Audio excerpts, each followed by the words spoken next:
ವರ್ಷಕ್ಕೆ ಇನ್ನು ಕೆಲವು ದಿನಗಳು ಮಾತ್ರ ಬಾಕಿ ಇದೆ. ಈಗಾಗಲೇ ನ್ಯೂ ಇಯರ್ ಸೆಲೆಬ್ರೇಷನ್ಗೆ ಎಲ್ಲಾ ರೀತಿಯ ತಯಾರಿ ಆಗ್ತಾ ಇರುವ ಸಂದರ್ಭದಲ್ಲೇ ಹೊಸ ವರ್ಷದ ಹೊಸ್ತಿಲಲ್ಲೇ ಬಿಗ್ ಆಪರೇಷನ್ ನಡೆದಿದೆ. ಬೆಂಗಳೂರಲ್ಲಿ 3 ಡ್ರಗ್ಸ್ ಫ್ಯಾಕ್ಟರಿಗಳು ಪತ್ತೆಯಾಗಿದೆ. 55 ಕೋಟಿ ಮೌಲ್ಯದ ಮಾದಕ ವಸ್ತುಗಳನ್ನ ಸೀಸ್ ಮಾಡಲಾಗಿದೆ.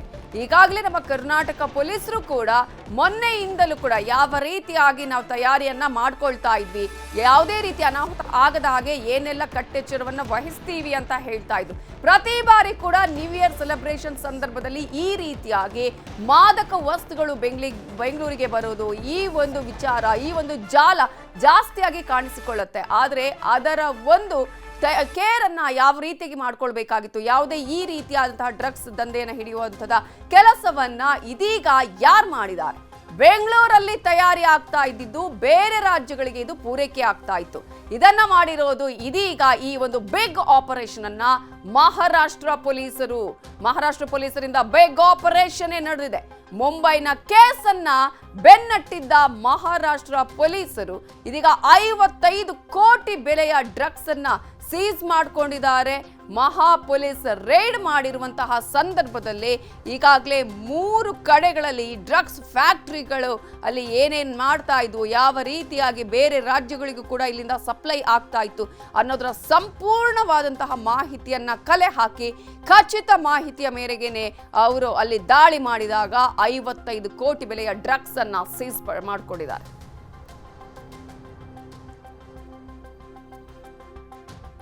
ಮಹಾರಾಷ್ಟ್ರದ ಮಾದಕ ದ್ರವ್ಯ ನಿಗ್ರಹ ದಳ ಈ ದಾಳಿಯನ್ನ ಮಾಡಿರುವುದು. ಡಿಸೆಂಬರ್ 21ರಂದು ಮುಂಬೈನಲ್ಲಿ 1.5 ಕೋಟಿ ಮೌಲ್ಯದ ಡ್ರಗ್ಸ್ ಅನ್ನ ವಶಕ್ಕೆ ಪಡ್ಕೊಳ್ತಾರೆ ಮಹಾರಾಷ್ಟ್ರ ಪೊಲೀಸರು.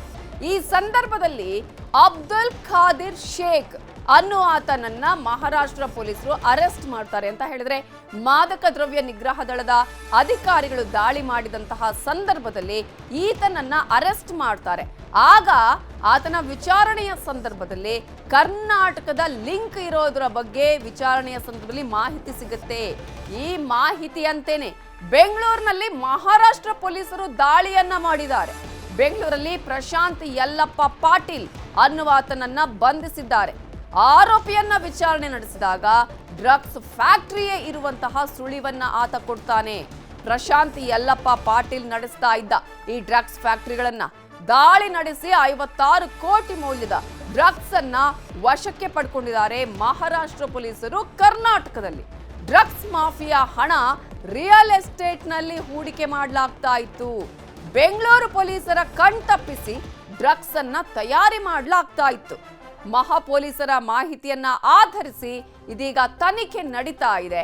ಬೆಂಗಳೂರು ಹುಡ್ತಾ ಬೆಂಗಳೂರು ಆಯ್ತಾ? ನಾವು ಬೇರೆ ಬೇರೆ ರಾಜ್ಯಗಳ ಹೆಸರುಗಳನ್ನ ಹೇಳ್ತಾ ಇದ್ವಿ ಈ ರೀತಿಯಾಗಿ ಮಾದಕ ಜಾಲದ ವಿಚಾರಕ್ಕೆ ಸಂಬಂಧಪಟ್ಟ ಹಾಗೆ. ಆದ್ರೆ ಇದೀಗ ಬೆಂಗಳೂರನ್ನೇ ಆ ರೀತಿಯ ಹೆಸರು ಹೇಳುವಾಗ ಆಗ್ತಾ ಇದೆಯಾ ಅನ್ನುವಂತಹ ಪ್ರಶ್ನೆಯನ್ನ ಈ ರೀತಿಯಾದಂತಹ ಬೆಳವಣಿಗೆಗಳು ಹುಟ್ಟು ಹಾಕ್ತಾ ಇದೆ. ಮಹಾರಾಷ್ಟ್ರದಲ್ಲಿ ಅಬ್ದುಲ್ ಖಾದಿರ್ ಶೇಖ್ ಅನ್ನ ಅರೆಸ್ಟ್ ಮಾಡಿದ ನಂತರ ಇಲ್ಲಿಗೆ ಬಂದ ಸಂದರ್ಭದಲ್ಲಿ ಮತ್ತೊಬ್ಬನನ್ನು ಕೂಡ ಅರೆಸ್ಟ್ ಮಾಡ್ತಾರೆ. ಹೊಸ ವರ್ಷದ ಸ್ವಾಗತಕ್ಕೆ ಇನ್ನಿರೋದು ಕೇವಲ 3 ದಿನ. ಆದ್ರೆ ಕೆಲವೆಡೆ ಡ್ರಗ್ಸ್, ಇನ್ನು ಕೆಲವೆಡೆ ಸ್ಫೋಟ, ಇದುವೇ ಇದೀಗ ಖಾಕಿಗೆ ತಲೆ ಬಿಸಿ ಆಗಿರೋದು. ರಾಜ್ಯದಾದ್ಯಂತ ಹೈ ಅಲರ್ಟ್ ಅನ್ನ ಮಾಡಿದ್ದಾರೆ. ಎಲ್ಲೆಲ್ಲೂ ಖಾಕಿ ಕಣ್ಗಾವಲು, ಎಲ್ಲೆಲ್ಲೂ ಬಿಗಿ ಭದ್ರತೆ. ಇವತ್ತು ಗೃಹ ಸಚಿವರ ನೇತೃತ್ವದಲ್ಲಿ ಮಹತ್ವದ ಸಭೆ ನಡೆಯುತ್ತೆ. ಕಮಿಷನರ್ ಸೇರಿದಂತೆ ಹಿರಿಯ ಅಧಿಕಾರಿಗಳು ಈ ಸಭೆಯಲ್ಲಿ ಭಾಗಿಯಾಗ್ತಾರೆ. ಬೆಂಗಳೂರಿನ ಭದ್ರತಾ ಕ್ರಮಗಳ ಬಗ್ಗೆ ಕೂಡ ಸಮಾಲೋಚನೆಯನ್ನ ನಡೆಸಲಾಗುತ್ತೆ.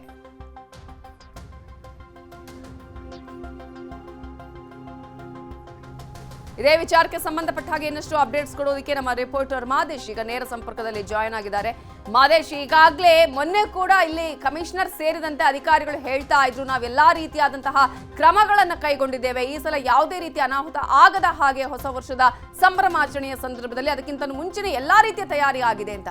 ಆದ್ರೆ ಈಗ ನೋಡಿದ್ರೆ ಬೆಂಗಳೂರಲ್ಲೇ ಡ್ರಗ್ಸ್ ಫ್ಯಾಕ್ಟರಿ ಇರುವಂತದ್ದು, ಮಹಾರಾಷ್ಟ್ರ ಪೊಲೀಸರು ಬಂದು ಇಲ್ಲಿ ದಾಳಿಯನ್ನ ಮಾಡ್ತಾರೆ.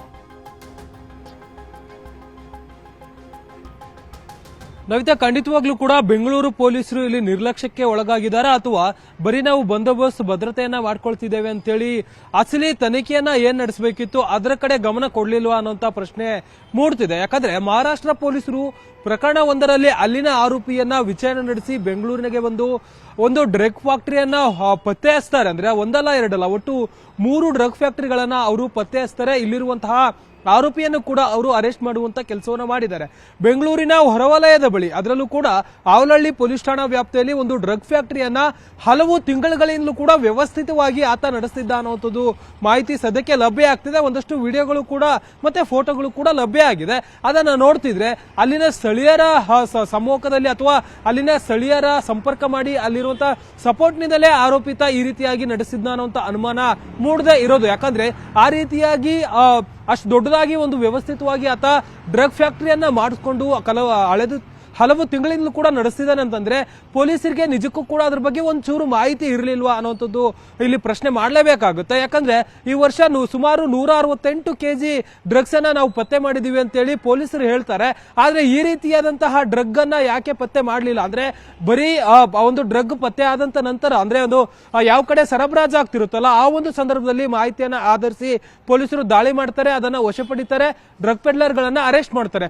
ಆದ್ರೆ ಮೂಲವನ್ನ ಬೆನ್ನಟ್ಟೋದ್ರಲ್ಲಿ ಎಲ್ಲೋ ಒಂದ್ ಕಡೆ ಬೆಂಗಳೂರು ಪೊಲೀಸರು ವಿಫಲವಾದ್ರು ಅಂತ ಕಾಣಿಸುತ್ತೆ. ಯಾಕಂದ್ರೆ ಬೆಂಗಳೂರಿನಲ್ಲಿ ಡ್ರಗ್ ಅನ್ನ ತಯಾರಿಸಿ ಬೇರೆ ಬೇರೆ ರಾಜ್ಯಗಳಿಗೆ ಸರಬರಾಜು ಮಾಡ್ತಿದ್ದಂತ ಒಂದು ವ್ಯವಸ್ಥಿತ ತಂಡ ಇಲ್ಲಿ ರೆಡಿ ಆಗ್ತಿತ್ತು. ಅದನ್ನ ಮಹಾರಾಷ್ಟ್ರ ಪೊಲೀಸರು ಪತ್ತೆ ಹಚ್ಚುವಂತ ಕೆಲಸವನ್ನ ಮಾಡಿದ್ದಾರೆ. ಆದ್ರೆ ಬೆಂಗಳೂರು ಪೊಲೀಸರು ಮಾತ್ರ ಅದ್ರ ಬಗ್ಗೆ ಎಲ್ಲೂ ಗಮನ ಹರಿಸಲಿಲ್ವಾ ಅನ್ನುವಂತ ಪ್ರಶ್ನೆ ಸದ್ಯಕ್ಕೆ ಮೂಡ್ತಿದೆ. ಯಾಕಂದ್ರೆ ಆವಲಹಳ್ಳಿ ಪೊಲೀಸ್ ಠಾಣಾ ವ್ಯಾಪ್ತಿಯಲ್ಲಿ ಪ್ರಶಾಂತ್ ಯಲ್ಲಪ್ಪ ಪಾಟೀಲ್ ಎಂಬಾತ ಕಳೆದ ಹಲವು ತಿಂಗಳಿಂದಲೂ ಕೂಡ ಒಟ್ಟು 3 ಡ್ರಗ್ ಫ್ಯಾಕ್ಟರಿಗಳನ್ನ ರನ್ ಮಾಡ್ತಿದ್ದ ಅಂತೇಳಿ ಗೊತ್ತಾಗಿದೆ. ಆ ಒಂದು ವಿಜುವಲ್ಸ್ ಗಳಲ್ಲಿ ಒಂದಷ್ಟು ನೋಡ್ತಿದ್ರೆ ಯಾವ ರೀತಿಯಾಗಿ ಸಲಕರಣೆಗಳನ್ನ ಅವ್ರು ಬಳಸಿದ್ರು, ಯಾವ ರೀತಿಯಾಗಿ ಎಕ್ವಿಪ್ಮೆಂಟ್ ಗಳನ್ನ ಎಲ್ಲಿಂದ ತಂದಿದ್ದ, ಎಷ್ಟು ವರ್ಷಗಳಿಂದ ಆತ ಈ ರೀತಿಯಾಗಿ ಒಂದು ವ್ಯವಸ್ಥಿತವಾಗಿ ಫ್ಯಾಕ್ಟರಿಯನ್ನ ನಡೆಸಿದ್ದ ಅನ್ನೋದಕ್ಕೆ ಸಂಬಂಧಪಟ್ಟಂಗೆ ಸದ್ಯಕ್ಕೆ ತನಿಖೆ ನಡೆಸಿದೆ. ಆದ್ರೆ ಬೆಂಗಳೂರು ಪೊಲೀಸರು ಈವರೆಗೂ ಕೂಡ ಇದ್ರ ಬಗ್ಗೆ ಒಂಚೂರು ಮಾಹಿತಿ ಅವರಿಗೆ ಸಿಕ್ಕೇ ಇರಲಿಲ್ವಾ ಅನ್ನುವಂಥದ್ದು ಒಂದಷ್ಟು ಪ್ರಶ್ನೆಗಳಿಗೆ ಇಲ್ಲಿ ಕಾರಣ ಆಗಿದೆ. ಮತ್ತೊಂದು ಕಡೆ ಅಧಿಕಾರಿಗಳು ಕೂಡ ಇದರಲ್ಲಿ ಏನಾದ್ರು ಇನ್ವಾಲ್ವ್ಮೆಂಟ್ ಇದಾರಾ ಅನ್ನೋದಕ್ಕೂ ಕೂಡ ಒಂದಷ್ಟು ತನಿಖೆಯನ್ನ ನಡೆಸಬೇಕಾಗುತ್ತೆ. ಇವತ್ತು ಈ ಎಲ್ಲಾ ವಿಚಾರಗಳಿಗೆ ಸಂಬಂಧಪಟ್ಟಂತೆ ಗೃಹ ಸಚಿವರು ಕೂಡ ಕಮಿಷನರ್ ಜೊತೆ ಮೀಟಿಂಗ್ ಅನ್ನ ಮಾಡ್ತಾರೆ. ಅಂದ್ರೆ ಬಂದೋಬಸ್ತ್ಗೆ ಸಂಬಂಧಪಟ್ಟಂತೆ ಏನೆಲ್ಲ ಮಾಹಿತಿಯನ್ನ ಕಲೆ ಹಾಕುವಂತ ಕೆಲಸವನ್ನು ಕೂಡ ಗೃಹ ಸಚಿವರು ಮಾಡ್ತಾರೆ. ಈ ಒಂದು ಸಂದರ್ಭದಲ್ಲಿ ಡ್ರಗ್ ಫ್ಯಾಕ್ಟರಿಗಳ ಬಗ್ಗೆಯೂ ಕೂಡ ಪ್ರಶ್ನೆ ಮಾಡುವಂತ ಕೆಲಸವನ್ನ ಗೃಹ ಸಚಿವರು ಮಾಡ್ತಾರೆ. ಅದಕ್ಕೆ ಸಂಬಂಧಪಟ್ಟಂತೆ ಪೊಲೀಸ್ ಕಮಿಷನರ್ ಏನು ಆನ್ಸರ್ ಮಾಡ್ತಾರೆ ಅನ್ನೋದನ್ನ ಕಾದ್ ನೋಡ್ಬೇಕಿದೆ. ನವಿತಾ, ಮಾದೇಶ್, ಈ ಹಿಂದೆ ಕೂಡ ನಾವು ಕಳೆದ 2-3 ತಿಂಗಳ ಹಿಂದೆ ಗಮನಿಸಿದ್ರೆ ಮೈಸೂರಲ್ಲಿ ಈ ರೀತಿಯಾಗಿ ಒಂದು ಡ್ರಗ್ಸ್ ಫ್ಯಾಕ್ಟರಿ ಮೇಲೆ ದಾಳಿಯನ್ನ ಮಾಡಲಾಗಿತ್ತು. ಆ ಫ್ಯಾಕ್ಟರಿಗೂ ಈಗ ಈ 3 ಫ್ಯಾಕ್ಟರಿಗಳ ಮೇಲೆ ಏನು ದಾಳಿ ಮಾಡಿದರೆ ಅದಕ್ಕೆ ಏನಾದರೂ ಲಿಂಕ್ ಇದೆಯಾ, ಹೇಗೆ? ನವಿತಾ, ಈ ಒಂದು ಪ್ರಕರಣಕ್ಕೆ ಸಂಬಂಧಪಟ್ಟಂತೆ ಇದು ಮೂಲ ಪ್ರಕರಣ ಮುಂಬೈನಲ್ಲಿರೋದು. ಮುಂಬೈನಲ್ಲಿ ಒಂದು ಪ್ರಕರಣಕ್ಕೆ ಸಂಬಂಧಪಟ್ಟಂತೆ ದಾಳಿ ನಡೆಸಿ ಅಲ್ಲಿ 1.5 ಕೋಟಿ ಮೌಲ್ಯದ 1.5 kg ಡ್ರಗ್ ಅನ್ನ ವಶಪಡಿಯುವಂತ ಕೆಲಸವನ್ನ ಮುಂಬೈ ಪೊಲೀಸರು ಮಾಡಿರ್ತಾರೆ. ಮುಂಬೈನ ರಾಷ್ಟ್ರೀಯ ಮಾದಕ ದ್ರವ್ಯ ವಸ್ತು ನಿಗ್ರಹ ದಳದಿಂದ ಈ ಒಂದು ಪ್ರಕರಣವನ್ನ ಪತ್ತೆ ಹಚ್ಚುವಂತ ಕೆಲಸವನ್ನ ಮಾಡಲಾಗುತ್ತೆ. ಆ ಒಂದು ಪ್ರಕರಣದಲ್ಲಿ ಶೇಖ್ ಅನ್ನುವಂತ ಆರೋಪಿಯನ್ನ ಬಂಧಿಸುವಂತ ಕೆಲಸವನ್ನ ಮಾಡಲಾಗಿರುತ್ತೆ. ಆತ ಎಲ್ಲಿಂದ ಆ ಒಂದು ಡ್ರಗ್ ಅನ್ನು ತೆಗೆದುಕೊಂಡು ಬರ್ತಾನೆ ಏನು ಅನ್ನೋದಕ್ಕೆ ಸಂಬಂಧಪಟ್ಟಂತೆ ಅಲ್ಲಿನ ಪೊಲೀಸರು ಪತ್ತೆ ಹಚ್ಚುವಂತ ಸಂದರ್ಭದಲ್ಲಿ ಇದು ಬೆಂಗಳೂರಿಗೆ ಲಿಂಕ್ ಇದೆ ಅನ್ನುವಂಥದ್ದು ಗೊತ್ತಾಗುತ್ತೆ. ಆತನೇ ಬಾಯಿ ಬಿಡ್ತಾನೆ, ನನಗೆ ಬೆಂಗಳೂರಿನಿಂದ ಈ ಒಂದು ಡ್ರಗ್ ಬಂದಿದೆ, ಅಲ್ಲಿಂದ ನನಗೆ ಸರಬರಾಜು ಆಗಿದೆ ಅಂತೇಳಿ. ಅದನ್ನ ಬೆನ್ನಟ್ಟಿ ಬಂದಿದ್ದಂತ ಪೊಲೀಸರಿಗೆ ಬೆಂಗಳೂರಿನಲ್ಲಿ ಡ್ರಗ್ ಫ್ಯಾಕ್ಟರಿಗಳಿಂದ ಅದು ಸಪ್ಲೈ ಆಗ್ತಿತ್ತು ಅಂತೇಳಿ ಗೊತ್ತಾಗಿತ್ತು. ಆದ್ರೆ ಕಳೆದ ಕೆಲ ತಿಂಗಳ ಹಿಂದೆ ಮೈಸೂರಿನಲ್ಲಿ ಪತ್ತೆಯಾಗಿದ್ದಂತ ಪ್ರಕರಣಕ್ಕೂ ಇದಕ್ಕೂ ಯಾವುದೇ ಲಿಂಕ್ ಇರುವಂತದ್ದು ಸದ್ಯಕ್ಕೆ ಕಾಣಿಸ್ತಿಲ್ಲ. ಅದಕ್ಕೆ ಸಂಬಂಧಪಟ್ಟಂತೆ ಸಾಕಷ್ಟು ಪತ್ತೆ ಕಾರ್ಯವನ್ನು ಮಾಡುವಂತ ಕೆಲಸವನ್ನು ಮಾಡ್ತಾರೆ. ಜೊತೆಗೆ ಮೈಸೂರಿನಲ್ಲಿ ಪತ್ತೆಯಾಗಿದ್ದಂತ ಡ್ರಗ್ ಫ್ಯಾಕ್ಟರಿಗೆ ಸಂಬಂಧಪಟ್ಟಂತೆ ಅಲ್ಲಿನ ಆರೋಪಿಗಳನ್ನು ಕೂಡ ವಶಪಡೆದು ವಿಚಾರಣೆ ಮಾಡುವಂತ ಕೆಲಸವನ್ನು ಮಾಡ್ತಿದ್ದಾರೆ. ಆ ಆರೋಪಿಗಳು ಮತ್ತೆ ಈ ಆರೋಪಿಗಳು ಇಬ್ಬರನ್ನು ಕೂಡ ವಿಚಾರಣೆ ಮಾಡಿ ಮಾಹಿತಿಯನ್ನ ಕಲೆ ಹಾಕುವಂತ ಕೆಲಸವನ್ನು ಮಾಡ್ತಿದ್ದಾರೆ. ಅವರ ಮೊಬೈಲ್ ಡೀಟೇಲ್ಸ್ ಗಳನ್ನು ಕೂಡ ಪರಿಶೀಲನೆ ಮಾಡ್ತಿದ್ದಾರೆ.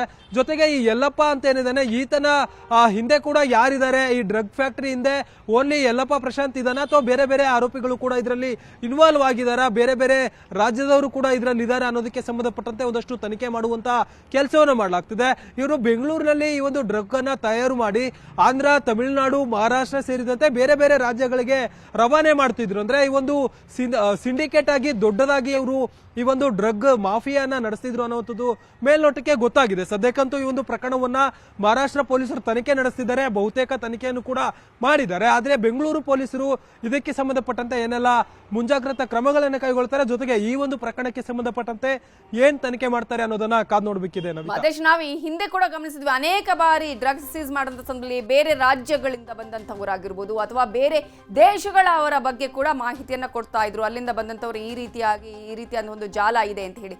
ಆದ್ರೆ ಕರ್ನಾಟಕದಲ್ಲೇ ಇದ್ದು, ಬೆಂಗಳೂರಲ್ಲೇ ಇದ್ದು, ಇಲ್ಲೇ ಫ್ಯಾಕ್ಟರಿ ಇದೆ ಅಂತ ಹೇಳಿದ್ರೆ ಪೊಲೀಸರ ಗಮನದಲ್ಲಿ ಇರೋದಿಲ್ವಾ, ಅಥವಾ ಇದ್ರೂ ಕೂಡ ಇರ್ಲಪ್ಪ ಅನ್ನುವಂತಹ ರೀತಿಯಲ್ಲಿ ನಿರ್ಲಕ್ಷ್ಯವನ್ನ ಇಲ್ಲಿ ತೋರಿಸಿದ್ರೆ ಇದರಿಂದ ಇಡೀ ಕರ್ನಾಟಕದ ಪೊಲೀಸರಿಗೆ, ಬೆಂಗಳೂರು ಪೊಲೀಸರಿಗೆ ಒಂದು ರೀತಿಯಲ್ಲಿ ಶೇಮ್ ಅಲ್ವಾ ಅಂತ? ಖಂಡಿತ ನವಿತಾ, ಯಾಕಂದ್ರೆ ಇಷ್ಟು ದಿನಗಳ ಕಾಲ ಸಾಕಷ್ಟು ಪ್ರಕರಣಗಳನ್ನ ನಾವು ನೋಡಿದೀವಿ. ಪೊಲೀಸರು ಪತ್ತೆ ಹಚ್ಚುವಂತ ಬಹುತೇಕ ಪ್ರಕರಣಗಳಲ್ಲಿ ಬೇರೆ ಬೇರೆ ದೇಶದ ಆರೋಪಿಗಳು ಈ ರೀತಿಯಾದಂತಹ ಒಂದಷ್ಟು ಕೃತ್ಯಗಳಲ್ಲಿ ಭಾಗಿಯಾಗಿರ್ತಾರೆ. ಇದು ಬಿಟ್ರೆ ಕೇರಳ ಮೂಲದವರು ಈ ರೀತಿಯಾದಂತಹ ಕೃತ್ಯಗಳಲ್ಲಿ ಭಾಗಿಯಾಗಿರ್ತಾರೆ. ಆದ್ರೆ ಬೆಂಗಳೂರು, ಅದರಲ್ಲೂ ಕೂಡ ನಮ್ಮ ಕರ್ನಾಟಕ ಮೂಲದವರೇ ಇಂತಹ ಡ್ರಗ್ ಮಾಫಿಯಾದಲ್ಲಿ ಭಾಗಿಯಾಗ್ತಿದ್ದಾರೆ ಅಂದ್ರೆ ನಿಜಕ್ಕೂ ಕೂಡ ಪೊಲೀಸರು ಅಷ್ಟೊಂದು ಕಾರ್ಯವೈಖರಿ ಅಷ್ಟೊಂದು ಚುರುಕಾಗಿಲ್ಲ ಅನ್ನುವಂಥದ್ದು ಮೇಲ್ನೋಟಕ್ಕೆ ಗೊತ್ತಾಗುತ್ತೆ. ಜೊತೆಗೆ ಮೂರು ಡ್ರಗ್ ಫ್ಯಾಕ್ಟರಿಗಳನ್ನ ಇವರು ನಡೆಸ್ತಾರೆ ಅಂದ್ರೆ ಪೊಲೀಸರಿಂದ ಯಾವ ರೀತಿ ಕಣ್ತಪ್ಪಿಸ್ಕೊಳ್ಬಹುದು, ಅಂದ್ರೆ ಇಲ್ಲಿ ಪೊಲೀಸರು ನಿರ್ಲಕ್ಷ್ಯ ಮಾಡ್ತಿದ್ದಾರಾ ಅಥವಾ ಅವರ ಜೊತೆ ಶಾಮೀಲಾಗಿದ್ದಾರಾ ಅನ್ನುವಂಥ ಪ್ರಶ್ನೆ ಇಲ್ಲಿ ನಾರ್ಮಲ್ ಆಗಿ ಮೂಡುತ್ತೆ. ಯಾಕಂದ್ರೆ ಡ್ರಗ್ ಫ್ಯಾಕ್ಟರಿಗಳನ್ನ ಮಾಡಿಕೊಂಡು ಬೇರೆ ಬೇರೆ ರಾಜ್ಯಗಳಿಗೆ ಇಷ್ಟು ದಿನಗಳ ಕಾಲ ನಾವು ಸಾಕಷ್ಟು ಪ್ರಕರಣಗಳನ್ನ ನೋಡ್ತಿದ್ವಿ. ಬೇರೆ ಬೇರೆ ದೇಶಗಳಿಂದ ಬೆಂಗಳೂರಿಗೆ ಬರ್ತಿತ್ತು, ಬೇರೆ ಬೇರೆ ರಾಜ್ಯಗಳಿಂದ ಬೆಂಗಳೂರಿಗೆ ಬರ್ತಿತ್ತು, ಮತ್ತೆ ಟ್ರೈನ್ ಮೂಲಕ ಬರ್ತಿತ್ತು ಅಂತ ಒಂದಷ್ಟು ವಿಚಾರಗಳನ್ನ ಕೇಳ್ತಿದ್ವಿ.